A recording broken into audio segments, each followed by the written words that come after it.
What's good, guys? It is Sam here, and today I wanted to talk about the brand new Google rankings and what those are made up of, how we did them, give you as much transparency as you would like, and then just get into the results. So, with that being said, if this is your first time here, what's good? My name is Sam, and for those of you who are returning, it's good to freaking see you. You had better be pressing that like button if this is your second time here.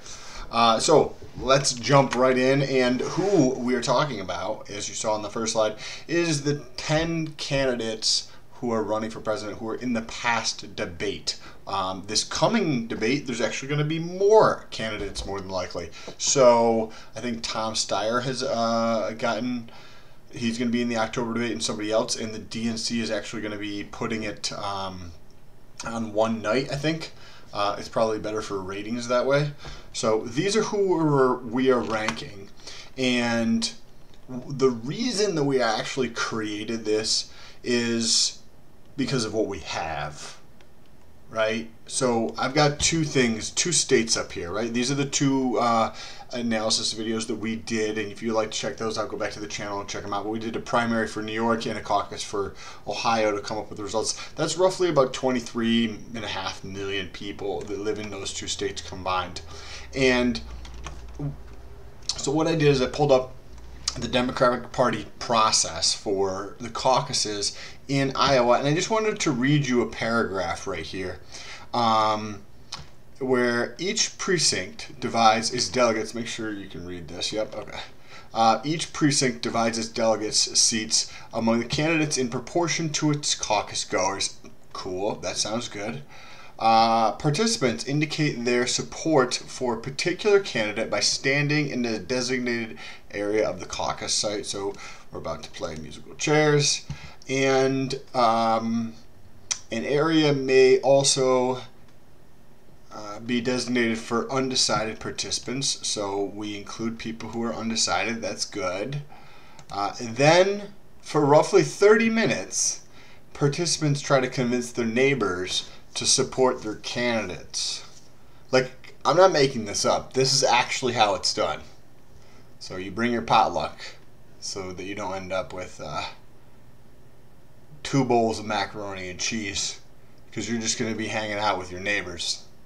You don't want to have 2 bowls of macaroni and cheese. Who's gonna? What are you gonna do with all that mac and cheese?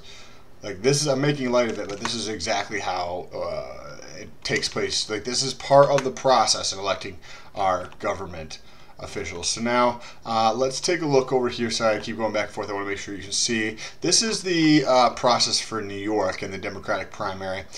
And I'm just going to read you this highlighted area. The 224 pledged delegates to the 2020 Democratic National Convention will be allocated proportionally on the basis of the results of the primary.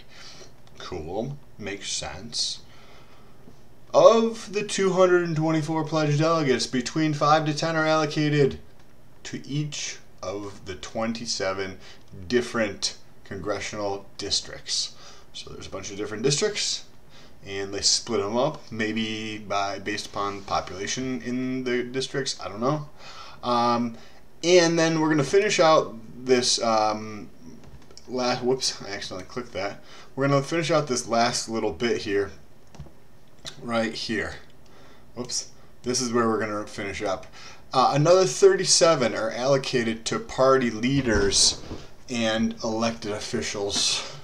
So what that means, and they even have their own acronym, is that potentially 37 people, or maybe potentially 1 person, is able to vote and put all those votes on 1 person. Or maybe there's 37 separate people. Let's be hopeful, right? Maybe there's 37 separate people, and they're all allowed to think for themselves, and there's no biases in there or anything like that, and they try to just represent what they think the state is collectively wanting, right? And what's best for the state. So there could be differences of opinion there. So maybe that's split up. I don't think that's happening. I think it's a couple people are deciding who they want the candidate to be. 37% or 37 delegates is more than 10% of the total number of delegates for the state to be decided by a few people. I mean, that doesn't seem very representative of what the collective of New Yorkers may want. And that's actually how we do it. And that leads us right into what are our power rankings. So our power rankings are made up of 7 different factors. We picked 7 factors that we believe represent more of the heartbeat of what is happening in American minds, right? We based this, the number 1 factor, which we're going to be going over today in a few minutes, is Google search volume. Then we did YouTube search volume, which will be coming up tomorrow, so make sure you hit the subscribe button. Then we ranked each candidate's campaign website in the United States. Then we looked at the growth rates of Facebook, Twitter, and YouTube among other factors for each one of these.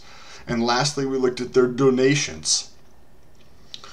And through this process, we're trying to really understand who the American public is interested in, to gauge that person's relevance, to gauge that person's awareness in the field, in the minds of Americans, right? There's so many Google searches happening each and every single day. And now I wanted to talk about like how we constructed this. How did we construct our own ranking, and why are we using Google? Well, first of all, we're going to talk about why we're using Google.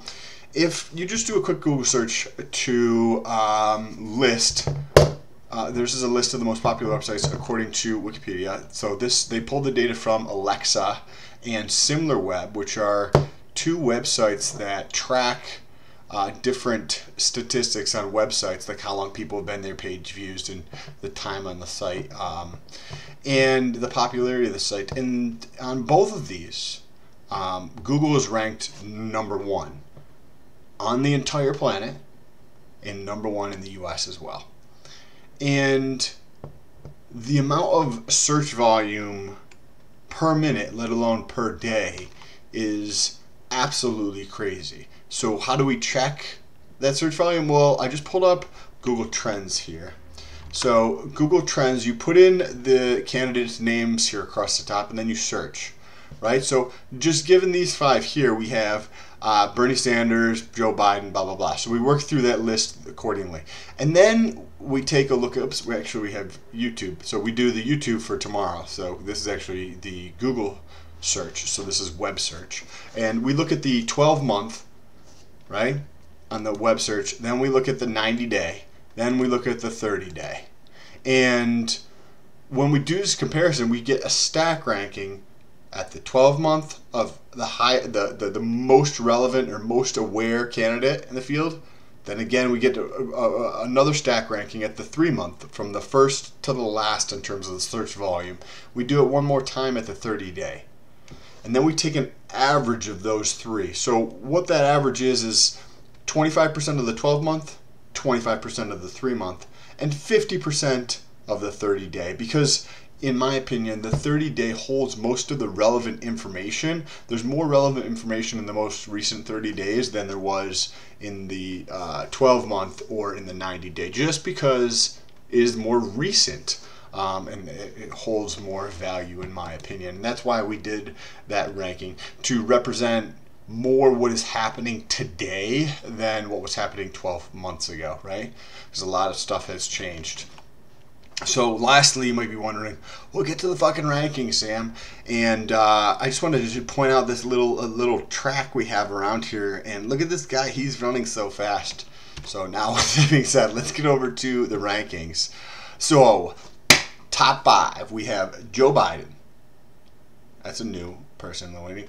Bernie Sanders, Kamala Harris, Andrew Yang, and Elizabeth Warren coming in at number 5. Those are the top 5 candidates for the Google ranking based on search volume for each one of these candidates. Now I have these arrows here in the center because I wanted to point something interesting out.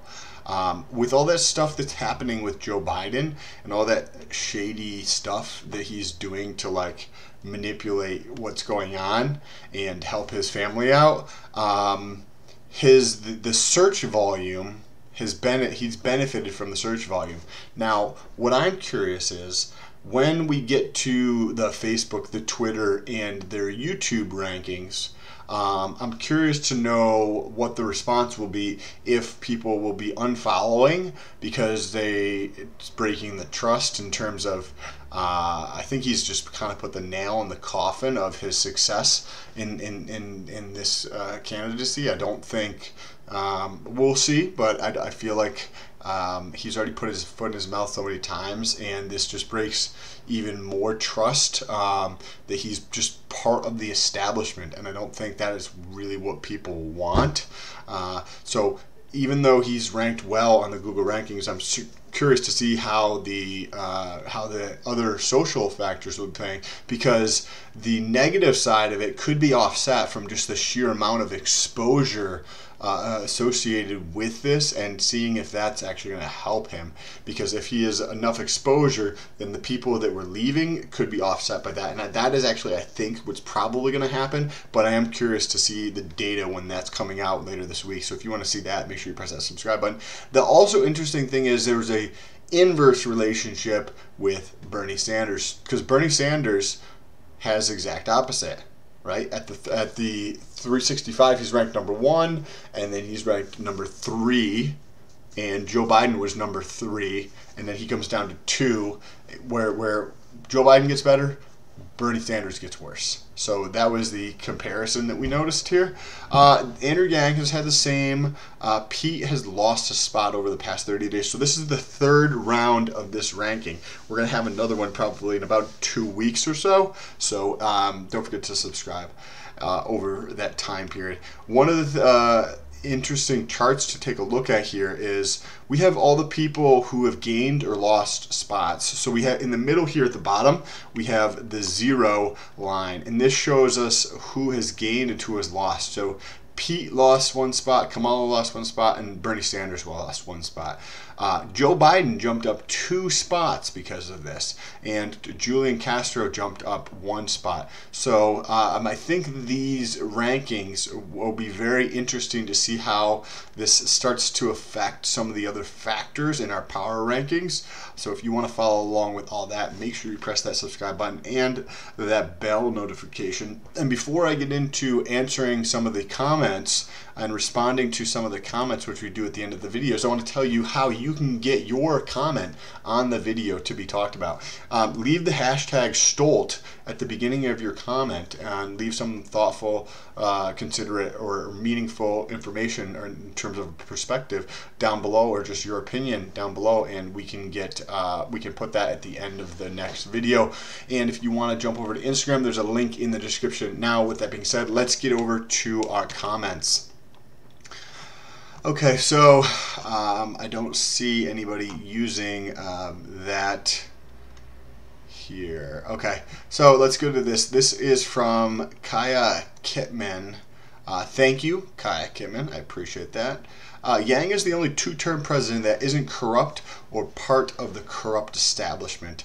I think he means that he's the only person that's probably thinks that they would be capable. Biden, Warren, Harrison, and Pete. I'm assuming Harrison is maybe one of the people who's going to be in the next debate that I have not been covering. Are super corrupt, have to be blind not to see it. I don't know enough context. I do feel that Warren and Biden both have the establishment negativity associated with them. Biden way more so than Warren, but definitely an interesting insight. And thank you so much for that comment. And let's move down here. Let's get one more comment in before we move on here. If there's another good one. Most of the stuff that you see on here is relating to SARMs. Just real quick, SARMs are if you think of stuff that you buy in a GNC type of a store is just crap that doesn't work. These are things that work extremely effectively, but they tend to have a lot less side effects preliminarily, according to relative to steroids. So there's a certain place for them. They actually work. They're very effective. It's a selective androgen receptor modulator, so it selectively binds to different, like the bone tissue and the muscle tissue, instead of spreading to just any androgen receptors in your body, like something like a steroid would. So that's what a lot of these questions are about. And if you want to see any of those videos, just check out the channel, and appreciate you. Peace.